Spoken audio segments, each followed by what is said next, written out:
What is up, guys? Welcome back to the channel. Barcelona have just defeated Atheltic 2-0 to advance to their third straight Spanish Super Cup final. They will play the winner of tomorrow's game between Real Madrid and Mallorca this Sunday for a chance to win their first trophy of the season. This Sunday, we might get to watch the Flickinator lift his first trophy as Barca coach, which I'm super happy about, bro. I'm super happy. I just want to get this off my chest, first of all, before we get into the match review.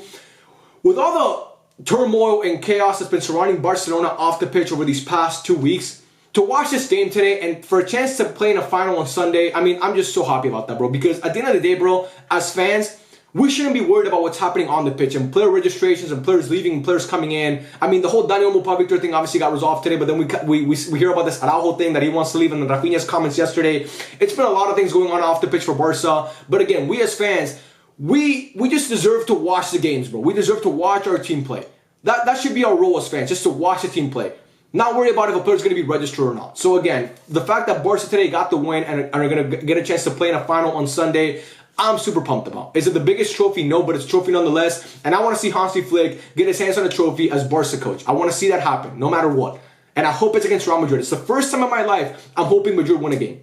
Because I want to see it in a Clásico final. And if Hansi Flick gets to win his first trophy as Barca coach, against Madrid, a la Xavi, the same way that Xavi did, obviously his second season, I'll be ecstatic. But yeah, man, today, Barca got the win. They beat Atheltic back in August of last year, 2-1. Today, they also scored 2, but this time kept a clean sheet. Now, I want to say this. Was it the perfect performance from Barcelona? Not even close. There's a lot of things that I saw that I liked, but also a lot of things that I did not like at all. But we'll get to that a little bit later in the video because first, we got to talk about the goals. How did Barca manage to get this win? The first goal comes courtesy of Gavi, who if you guys have watched my channel over the past couple months, I've been critical of Gavi since he came back from injury. If you guys watch my ranking every Barca player so far this season video that I made a couple weeks back right before the new year, you know that I was very critical of Gavi in that video, and I said that since he came back, he has not been up to par. And a lot of you guys were mad at me in that video for criticizing Gavi, but I said what I saw. You know what I mean? That's what I've been seeing from Gavi since he came back from injury wasn't great. But again, he shut me up today, which I'm super happy about, bro. I'm happy when a Barca player shuts me up. I don't have agendas against Barca players. You guys might think I do. I don't. Every time a Barca player shuts me up, I'm happy. And I'm happy that Gavi, which is one of my favorite players on the team, I'm happy he shut me up today because he was fucking amazing. He was fantastic. Had a goal and an assist. But obviously that goal, I mean, Barca won the ball back deep in Atheltic territory. Pedri carries it forward. Goes a little bit inside to draw the defender in. And then he obviously plays over to Balde. A very smart play from Pedri, who was fantastic today. And then Balde with a great cross, obviously into the box. Gavi's crashing the box. And obviously scores past Unai Simon, his national team teammate. But that was the first goal. A very well-worked goal from Barcelona. I think it was a great finish from Gavi, obviously, who loves scoring in Saudi Arabia, bro. He scored against Real Madrid, obviously, in the Super Cup final a couple years back under Xavi, and then he scores again today, but that was the first goal. And I think in that first half, for the first 30 minutes, Barca were the much better team. And honestly, for the whole first half, Barca were the much better team. The first 30 minutes, I think Barca were just more sharp. They were creating more chances. They were better defensively, and they were just keeping more control of the ball. After the 30-minute mark, or like around that time, I think the group kind of got more into the game. But again, they weren't creating any chances. Szczęsny barely faced a shot in that first half by Atheltic. I mean, it was just all mostly Barca. But again, the thing with Barca is we don't convert our chances enough. Because that first half could have very easily finished 2 or 3-0 because Koundé had a chance in like the first 3 minutes off a flick from Lamine Yamal. Rafinha had a chance. I think Leo had a chance as well. But again, we go into halftime 1-0, which I was super happy about. And then in the second half, Barca weren't as sharp, but still managed to get that second goal to basically put the game away. I know Iñaki Williams had a goal disallowed towards the end, which was very chaotic, but Barca got the goal. Again, courtesy of Lamine Yamal from a pass from Gavi, who had a goal and an assist today, like I mentioned, a great pass from Gavi. Inigo wins the ball back again in Atheltic territory. Gavi gets the ball, plays over to Lamine, a great pass, and Lamine Yamal with a beautiful finish. Lamine Yamal is just a stud, bro. I mean, he obviously dyed his hair now, looking like a stud, bro. The guy is just insane. He is insane. He is insane. I mean, every time he's on the pitch, something dangerous is going to happen. Every single time he's on the pitch. And I was hesitant to see him start today because obviously he's coming off that injury, which I thought was going to keep him up for longer. But the fact that he started today and put forth that performance, I mean, the guy is a stud, like I said, and he was just, that was a great finish at the near post, a great goal from Lamine Yamal. But yeah, man, Barca win this game 2-0. Like I said, Iñaki had a goal disallowed. Atheltic had a couple chances in that second half that could have ended up in goals. But luckily for us, we had a great goalkeeper today, man. We had a great goalkeeper today. And I honestly think, I want to say this, before we get to Szczęsny, I want to say this. I think out of the 11 players on the pitch today, 9 of them played really, really well. But 2 of them were not great at all. And that's what, to me, is the biggest cause for concern in this game. Because we saw a lot of the lingering issues that we've been seeing over the past 2 months of the season, obviously through this bad form. We saw them again today. The things that have been hurting Barca over this bad run of form hurt us again today, or nearly hurt us again today. They didn't hurt us because we won the game, but nearly hurt us again today. Because the lack of finishing in this team is getting concerning to me, bro. And most notably from Robert Lewandowski and Rafinha. The two worst players on the pitch today to me were Robert Lewandowski and Rafinha. And if I would have said that back in October, you would have thought I was crazy, bro. Because those two guys were two of the most clinical players in Europe. Probably the two most clinical players in Europe for the first 3 months of the season and over the past. I mean, most notably Lewandowski, because Rafinha's been class still, but he wasn't great today. But Lewandowski over the past 2 months, since Barca started playing like shit, I mean, what happened to him, bro? He left his finishing boots in Barcelona. He couldn't bring him over to Saudi Arabia. TSA said, no, you can't bring your finishing boots today, Lewa. And Rafinha, the same thing. They said no. Because, I mean, man, the amount of chances that they had, Lewandowski missed a sitter, bro. He missed a fucking sitter that a 7-year-old could score. A 7-year-old with no hands. Reference to, if you know, you know. If you know, you know. But anyway, a 7-year-old could have scored that goal. And Rafinha, bro, I mean, one of the things that I've been praising him for so far this season is that his finishing has gotten so much better. But again, today, bro, had so many chances and he just couldn't convert. He had a chance in that first half where he was 1-on-1 with Unai Simon and just he shot it right at him, and then the ball fell to Lamine Yamal, and then Lamine Yamal had a lazy shot too. But anyway, Rafinha should be finishing those chances, bro. The Rafinha we've been seeing, if the Rafinha from November and September and October has 2 goals today, at least 2 goals. So again, I'm disappointed in that because we've seen that Barca this season, like I said, over the past 2 months through this bad run of form, when we can't finish our chances, most of the time we've been losing these games because teams come back to punish us, like Las Palmas did, and like obviously Atletico Madrid did in the last game of the league before the new year.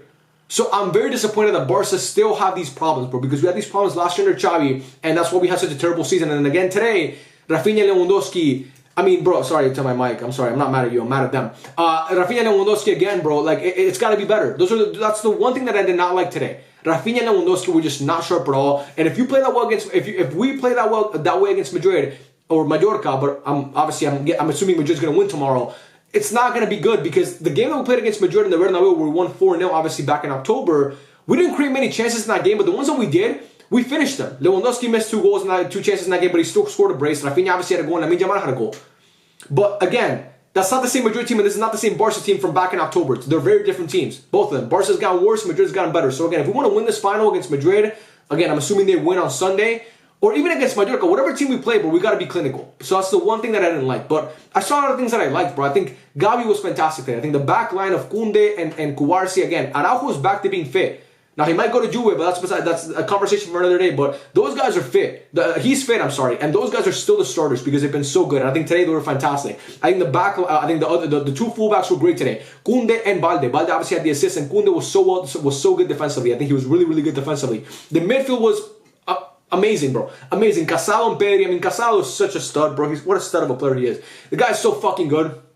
The guy is so good. His tenacity, his ability to win the ball back, play those progressive passes, break the lines. He was fantastic today, man. I think he had one of the best games of any player on the pitch. Pedri, to me, honestly, you could give him man of the match. I would give it to Gavi because he had the goal and the assist. But honestly, if you gave it to Pedri, I would not be mad at you. I think he was fantastic. Just a magician on the ball. A magician on the ball. You can't press him. You can't do it. Like, this guy's unfazed by anything. He's unfazed by pressure.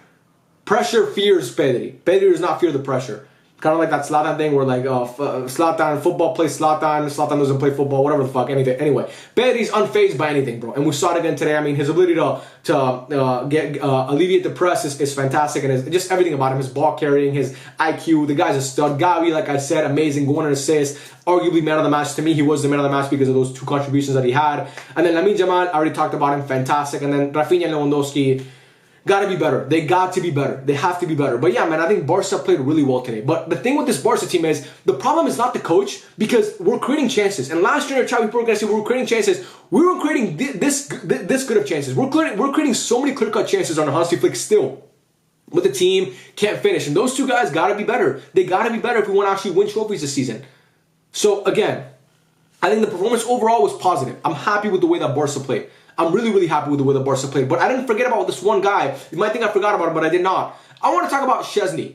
I want to dedicate a couple minutes here to Szczęsny, because this guy got signed out of retirement when Ter Stegen got hurt, thinking he was going to be our first choice goalkeeper right when he got signed. And instead, he's been sitting the bench for Iñaki Peña over the past 4 months. And I've been very, very, I haven't been critical, sorry. I didn't even say critical. I don't know why I'm saying sorry when I didn't even say the word. I've praised Iñaki Peña is what I'm trying to say. I've praised Iñaki Peña in his time that he started because I think he's been really, really good.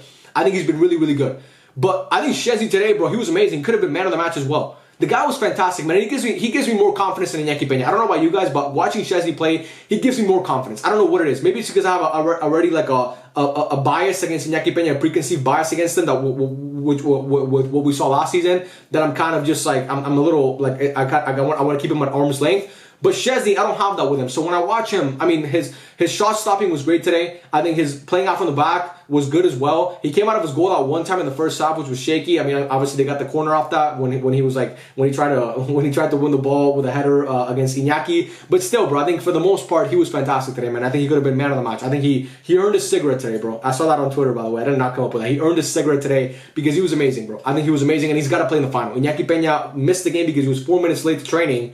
And then Szczęsny gets back-to-back starts against Barcelona in the Copa del Rey and again today.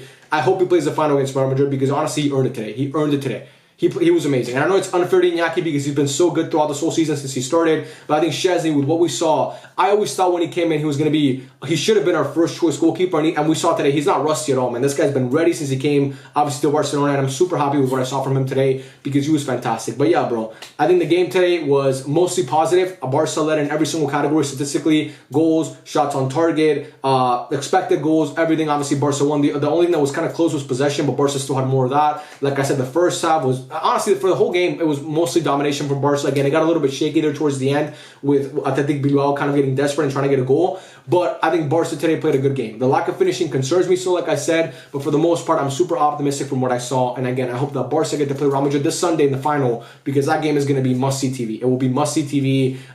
3 months after Barca destroyed them, obviously embarrassed them in their stadium. This Madrid team looks different now, and they're probably hungry for revenge. So obviously, if they win tomorrow, we'll see what happens in the final. I'm kind of just looking past Mallorca, which is disrespectful, but again, I'm assuming Madrid's going to win that game. But yeah, bro, I think Szczęsny was great. I think Hansi Flick. Oh yeah, I got to talk about Frankie de Jong. He would have been under a lot of fire if that goal would have stood, that Iñaki Williams goal would have stood. Because the way he loses the ball there, it's unacceptable. And Frankie de Jong he's got to leave the club. I've been a defender of Frankie de Jong, and I'm not going to insult him. I'm not going to say leave my club, you piece of shit, because I don't like calling players names like that. He looks uncomfortable in this team. Like, I feel for the guy, bro, honestly. And I know you shouldn't be feeling bad for a millionaire. He makes all this money. Why do you feel bad for him? He doesn't look comfortable. He doesn't look like he belongs in Barcelona anymore. And this is a guy who I was so happy when we signed him from Ajax, obviously from that Erik ten Hag team that made the semifinal of the UCL. He was one of those guys like Matthijs de Ligt and Ziyech and all these guys and fucking Van de Beek, and we got one of them. You know what I mean? Like de Ligt went to Juve, but we got Frankie de Jong, and I was so happy to watch him at Barca. And I think he was great last season. I think when he played prior to this season, when he was healthy, he was amazing. But these performances are not acceptable. Every time he comes onto the pitch, he fucks up in some way. He just looks like a fish out of water in this team. So again, I think Frankie de Jong, the sooner he gets sold and this toxic relationship can come to an end, the better it's going to be for both parties. But yeah, man, those are my thoughts on Frankie de Jong and his cameo. I didn't think it was great. Again, we didn't concede the goal, so it's not his fault, or it doesn't look bad on him because nothing happened. I mean, the scoreline stayed the same. But if we would have conceded that goal, even if we would have won, even if it would have stayed 2-1, it would have been disastrous. But again, it was disastrous either way because he got lucky there. He got lucky that it hit off an Atheltic Bilbao player and made it offside. But yeah, man, those are my thoughts. I'm so looking forward to this game on Sunday. Get to watch Barca lift their first trophy of the season, hopefully. But yeah, man, let me know what you guys think in the comment section down below. All your thoughts, comments, concerns, what you liked, what you didn't like. I'd love to hear it. And yeah, man, I love every single one of you, and I'll catch you guys in the next video. Peace out.